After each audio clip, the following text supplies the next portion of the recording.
दोस्तों, एक लड़का जो कभी सिर्फ एक बॉल बॉय था, यानी बाउंड्री पर आई हुई बॉल को वापस प्लेयर्स को देता था, आज वो तमाम फॉर्मेट्स में यानी टेस्ट क्रिकेट, इंटरनेशनल क्रिकेट और T20 इंटरनेशनल क्रिकेट में पाकिस्तानी टीम का कैप्टन होगा। ये शायद ही किसी ने सोचा था। दोस्तों, मैं बात कर रहा हूँ बाबर आजम की, जो दुनिया में वाहिद क्रिकेटर है जो तमाम फॉर्मेट्स में टॉप 5 रैंकिंग्स में है और इस वक्त वनडे में नंबर 1 बैट्समैन, T20 में तीसरे और टेस्ट में चौथे नंबर पर है। दोस्तों, आज इस वीडियो में हम बाबर आजम की कहानी जानेंगे। दोस्तों, बाबर आजम की पैदाइश 15 अक्टूबर 1994 को पंजाब के शहर लाहौर में हुई। बाबर आजम को बचपन से ही क्रिकेट का शौक था। बाबर आजम को क्रिकेट का शौक अपने कजन्स कामरान अकमल, उमर अकमल और अदनान अकमल को देखकर हुआ, जो सभी पाकिस्तान के नेशनल क्रिकेट प्लेयर थे। पेरेंट्स तो अपने बच्चों को यही कहते हैं कि आप पढ़ाई करें। बाबर आजम के केस में उनके फादर आजम सिद्दीकी भी उन्हें यही चीज कहते थे कि आप स्टडी करें। तो बाबर आजम पढ़ता था, लेकिन जब भी स्कूल से घर आता तो बैग को साइड पर रख के सिर्फ बैट और बॉल को ही पकड़ लेता था और 1 से 7 बजे तक सिर्फ क्रिकेट ही चलती थी, घर के अंदर और घर के बाहर। इस दौरान साल था 2007, जब बाबर आजम 13 साल का था। बाबर को पाकिस्तानी क्रिकेटर और इंटरनेशनल क्रिकेटर को देखने का शौक था। उस टाइम पर साउथ अफ्रीका की टीम पाकिस्तान आई थी लाहौर के गद्दाफी स्टेडियम में। तो बाबर ने किसी को बोला कि मुझे बॉल पिकर लगवा दें, तो उसने बाबर को बॉल पिकर लगवा दिया। बाबर आजम के जुनून का अंदाजा इस बात से लगा सकते हैं कि बाबर रमजान के महीने में रोजे की हालत में अपने घर से गद्दाफी स्टेडियम पैदल आया करता था। बाबर आजम बाउंड्री से बॉल पकड़कर प्लेयर्स को दिया करता था। जब बाबर एक बॉल पिकर था तब 5वें ODI में JP ढूंढनी ने अब्दुल रहमान की बॉल पर छक्का मारा, तो बाबर बाउंड्री पर था, तो बाबर ने इतनी तेज आई बॉल को बाउंड्री पर ही आसानी से कैच कर लिया। तो कमेंटेटर इयान बशिप ने कमेंट्स पास किए कि ये लड़का आगे कुछ कमाल करेगा, और तब किसी ने ये सोचा भी नहीं होगा कि ये लड़का जो आज एक बॉल पिकर था, कल पाकिस्तान का सबसे बड़ा बैट्समैन होगा। और ये कमेंट्स बाबर के शानदार करियर का आगाज थे, जिसके बारे में बाबर आजम को खुद भी अंदाजा ना होगा। As a fan Babar Azam को AB डिविलियर्स बहुत पसंद था। साउथ अफ्रीका और पाकिस्तान के मैच में बाबर आजम ने उनके पास रहने की कोशिश की कि मैं देखूं ये फील्डिंग कैसे करते हैं, बैटिंग कैसे करते हैं। उसी मैच में इंजमामुल हक ने अपना लास्ट टेस्ट मैच भी खेला। बाबर ने उन्हें आते देखा, आउट होकर फ्रस्ट्रेट होकर जाते हुए देखा। खैर दोस्तों, जून जुलाई की गर्मियों में घंटों गली के अंदर क्रिकेट खेलते रहना और सिर्फ बैटिंग करना जुनून था बाबर का। एवरी सैटरडे नाइट बाबर और उसके कजन्स की एक टीम बनती थी और सब नाइट क्रिकेट खेलते थे। वहां से बाबर ने रियलाइज किया कि अब प्रोफेशनल क्रिकेट की तरफ भी जाना चाहिए। तो फिर बाबर ने अपने शौक का अपने फादर को बताया कि मैंने क्रिकेट खेलनी है और क्लब ज्वाइन करना है। लेकिन इनके घर के हालात इतने अच्छे नहीं थे कि वो एक अच्छी क्रिकेट किट भी खरीद सके। बाबर के वालिद घड़ियों का काम करते थे। क्रिकेट किट बहुत महंगी होती है। पहले तो साफ इनकार आया कि अभी नहीं, फिर आहिस्ता आहिस्ता उनको कन्विंस किया बाबर ने। तो फिर इनकी वालिदा ने घर के खर्च से जोड़े हुए पैसों से बाबर आजम को एक किट खरीद कर दी। मुश्किलों के साथ बाबर आजम ने क्रिकेट एकेडमी ज्वाइन की, तो वहां से बाबर ने स्टडी को थोड़ा सा कम कर दिया, लेकिन स्टडी साथ चल रही थी। साल के बाद ऐसा हुआ कि स्कूल से आते ही यूनिफॉर्म चेंज करके सीधा बाबर क्लब जाया करता था। कभी कभार तो ऐसा होता था पैसे नहीं होते थे, कन्विंस नहीं होती थी, तो पैदल निकल जाया करता था। गर्मियों में निकलना, 1 बजे क्लब पहुंचना, खुद जाकर नेट लगाना, पहले ट्रेनिंग करना, फिर रनिंग करना, उसके बाद नॉकिंग करना। 12 से मगरिब के वक्त तक कॉन्टिन्यूसली खेला करता था बाबर आजम की क्लब में बाबर को आउट करना बहुत मुश्किल होता था।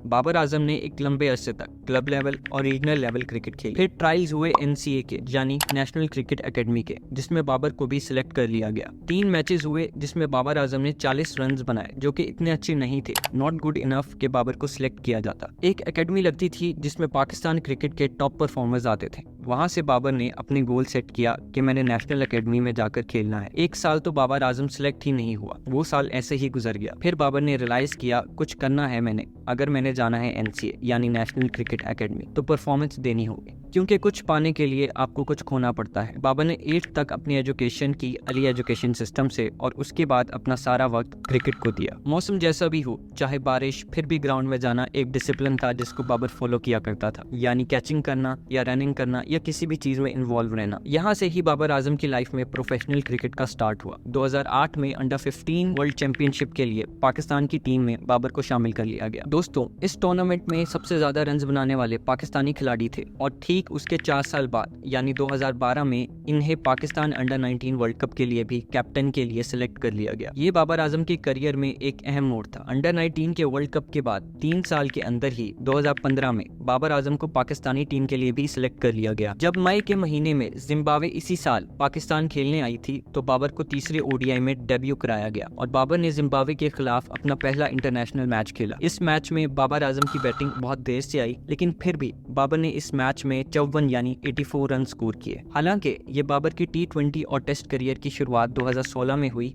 एक साल बाद, जब बाबर ने अपने टेस्ट करियर की शुरुआत की एक डे नाइट टेस्ट में, और अपनी पहली इनिंग्स में 69 यानी 69 रन भी किए। और ये वही मैच था जहां अजहर अली ने 302 रन की हिस्टोरिक बैटिंग की। खैर, बाबर अब रिकॉर्ड तोड़ने वाला था। 2016 ओडीआई सीरीज में बाबर आजम ने वेस्ट इंडीज के खिलाफ बहुत ज्यादा रन बनाए। पहले मैच में 120, दूसरे में 123 और फिर तीसरे ओडीआई में 170 रन बनाए। बाबर ने 3 ओडीआई सीरीज में सबसे ज्यादा रन बनाने का रिकॉर्ड भी बना डाला। बाबर 350 प्लस रन बनाने वाले पहले प्लेयर भी बने। 2016 में ही पाकिस्तान के लिए सबसे ज्यादा ओडीआई और T20 में रन बनाने वाले बैट्समैन भी बने। 2017 में 21 बारियों में 1000 ओडीआई रन पूरे करने वाले फखर के साथ जॉइंट सबसे तेज पाकिस्तानी भी बने। यही वो साल था जब पहली बार बाबर आईसीसी की टॉप 10 रैंकिंग्स में भी आया। ऑस्ट्रेलिया की सरजमीन पर ओडीआई में सेंचुरी आज तक सिर्फ जहीर अब्बासी ही कर पाए थे, लेकिन बाबर दूसरे बने और 36 यानी 36 साल बाद बाबर ने कारनामे कर दिखाए। 2017 की चैंपियन ट्रॉफी विनिंग टीम का भी बाबर हिस्सा रहा। बाबर ने वैसे तो रिकॉर्ड्स की लाइन लगा दी, लेकिन कई ऐसे रिकॉर्ड्स भी बना डाले जो कि अनबिलीवेबल थे। वो 7 ओडीआई में सेंचुरी करने वाले सबसे तेज बैट्समैन भी बने और इसी साल ODI player of the year का अवार्ड भी जीता। फिर 2018 आया न्यूजीलैंड सीरीज, जहां बाबर ने 5 ओडीआई में सिर्फ 31 यानी 31 रन बनाए और वो तब तक की सबसे घटिया परफॉर्मेंस थी। और इसका बदला बाबर ने T20 में लिया नंबर 1 बैट्समैन बनकर। 2019 के वर्ल्ड कप तक बाबर पाकिस्तानी टीम की रीढ़ की हड्डी बन चुका था और वर्ल्ड कप के अंदर पाकिस्तानी टीम की तरफ से सबसे ज्यादा स्कोर करने का रिकॉर्ड भी तोड़ दिया। सबसे कम बारियों में 3000 रन भी पूरे किए। सिर्फ 8 बारियों में 474 यानी 474 रन बनाकर पाकिस्तान के लिए टॉप स्कोरर भी रहे। अगले ही साल बाबर को ओडीआई T20 का कैप्टन बना दिया गया, जिसके दम पर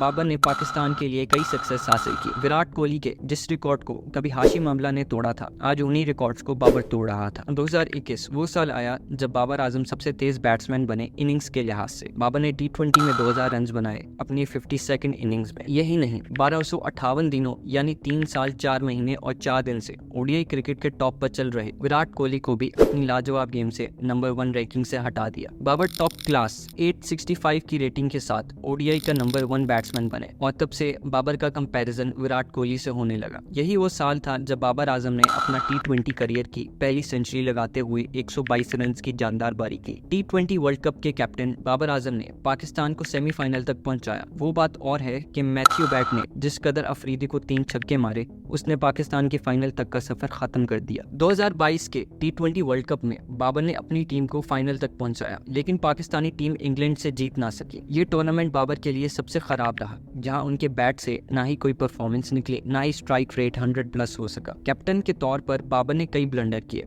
और T20 में रिजवान के साथ ओपनिंग करना उनमें से एक था, जिसका पाकिस्तानी टीम को नुकसान हुआ। यही वो साल था जब ऑस्ट्रेलिया 24 साल बाद पाकिस्तान आया और दूसरे टेस्ट में खेली गई बाबर की 196 की लाजवाब इनिंग्स किसी भी कैप्टन की तरफ से टेस्ट के चौथे यानी 4th इनिंग का हाईएस्ट स्कोर था। और तो और अगले मैच में एशिया के लिए 4000 रन बनाने वाले दूसरे सबसे तेज बैट्समैन बने। ये रिकॉर्ड यही खत्म नहीं होते। ऑस्ट्रेलिया के खिलाफ ओडीआई सेंचुरी मारने वाले पहले पाकिस्तानी कैप्टन बने। न्यूजीलैंड के खिलाफ T20 में 101 रन मारकर 3 T20 सेंचुरी मारने वाले पहले कैप्टन भी बने। और फिर बाबर ने अपने Babar books of world records में एक पेज और जोड़ दिया। 19th ओडीआई सेंचुरी सिर्फ 102 इनिंग्स में ही ये कारनामा सबसे तेज कर दिखाया, साथ ही सबसे तेज 5000 ओडीआई रन पूरे किए। और 2023 में बाबर को सितारे इम्तियाज से नवाजा गया, जो कि 3rd हाईएस्ट सिविलियन अवार्ड है। और फिर बाबर आजम ने पीछे मुड़कर नहीं देखा। दोस्तों, इस वक्त बाबर आजम पाकिस्तानी क्रिकेट टीम का कैप्टन है। लाखों लड़कों में पाकिस्तानी क्रिकेट टीम तक पहुंचना आसान काम नहीं था, लेकिन बाबर ने ये करके दिखाया। तमाम मुश्किलात के होने के बावजूद बाबर ने अंडर 15 खेला, अंडर 16 खेला, स्कूल क्रिकेट बाबर ने 4 साल खेली, सालों प्रैक्टिस की। और अब बाबर आजम का एवरेज प्रैक्टिस सेशन, उसमें बाबर 500 बॉल्स खेलता है, यानी तकरीबन 80 ओवर्स। इस सब मेहनत के बाद बाबर को ये मकाम मिला जहां आज बाबर स्टैंड करता है। बाबर ने कई रिकॉर्ड्स तोड़े, पर बाबर आजम को बाबर के इंग्लिश पर काफी ट्रोल किया गया। बाबर के इंग्लिश इंटरव्यू 4 लफ्जों पर घूमता है: definitely, dominant, momentum, of course.